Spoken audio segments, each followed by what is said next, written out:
Mo. Tu hết suy sẽ là liền xuống là. Ấy, nét mẹ cả. Ấy. Tu là hai anh suy sẽ nuôi chúng ăn nét cả.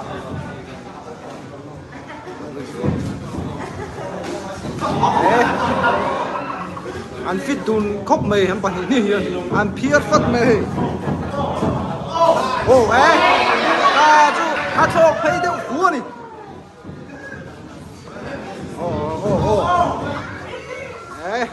Anh chơi muốn nôm khóc mày.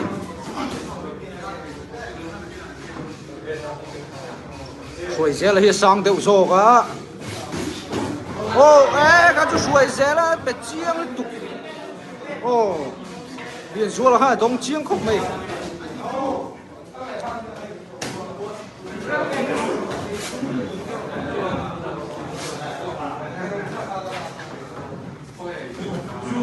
Hara.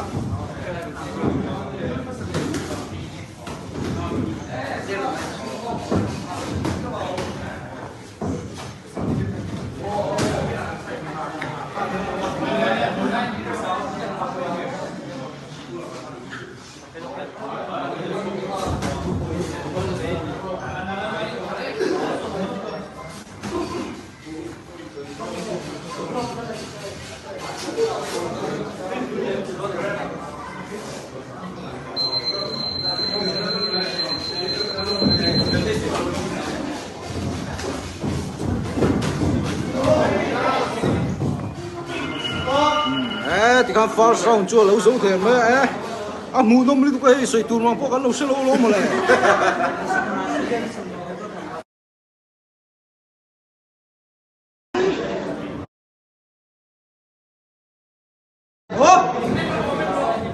Nên nét.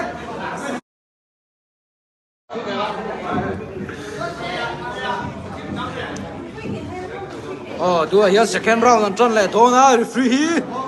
Có muôn tê à? Anh ấy khẩn là sao chẳng phá. Anh ấy nuôi lệ tầm mỹ mày. Tôi hiện cầm bốc sạc tới phần ý sâu bộ về ven này à.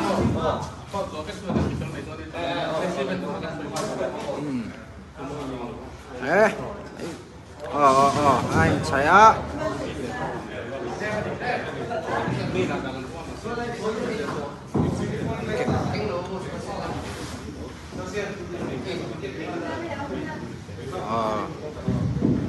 Yên xuống là để kêu rồi sẽ là lâu còng ta đó. Chú right cross half phụ.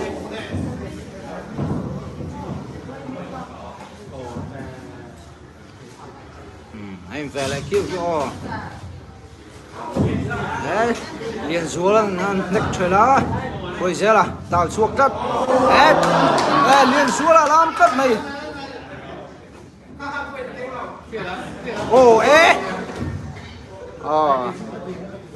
Anh quá.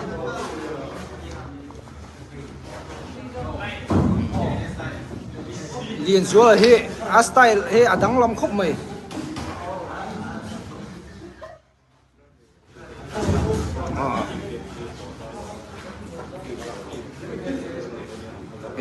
Tu na helai nek kan nei na mun hi sete boxing academy mission veng ani a boxer satak pak te point la he nei nek me kan ni chep half fu je wa ka jo a fu lo ve point score om lo tat con chuan anh của lệ thủy na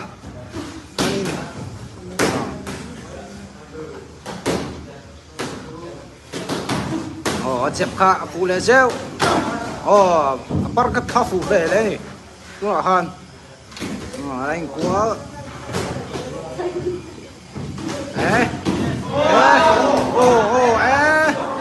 liền xuống là đông chiêng khúc mày ôi khá phụ anh phụ em rồi ra là còng tàu mỗi thấy khúc mày đúng là hiền Huka parkat te lo countera back button side tackle button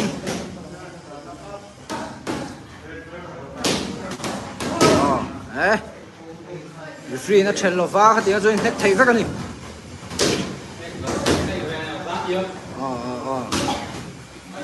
rồi giờ thì bẹt sọ à trong á liền xuống hay chẳng chắc là à mai rồi chú rồi giờ hiện lúc ông ta phụ thầy khóc mà sẽ là liền xuống là bỏ hiện phải chặt mày à second round nó top lại ta thế mày muốn nông riệp in lâu là thiếu chặt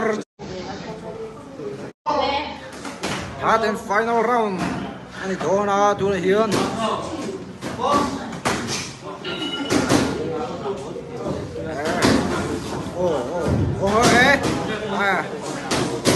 anh của tấm bằng rành khổng này tụi phải đi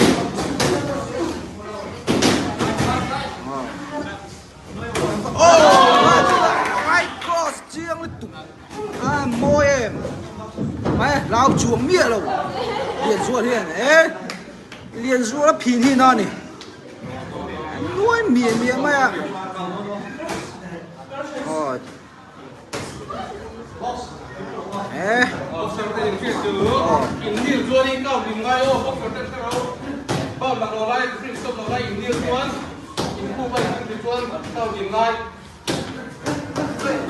thế con gì buộc sập đây sẽ kim lâu tiền ông chỉ na free stop lo fa ở tiếng lâu chúa kia lâu chính trị thế mà khu pin na growth ở thì sĩ thế công tiền ngay chuyện này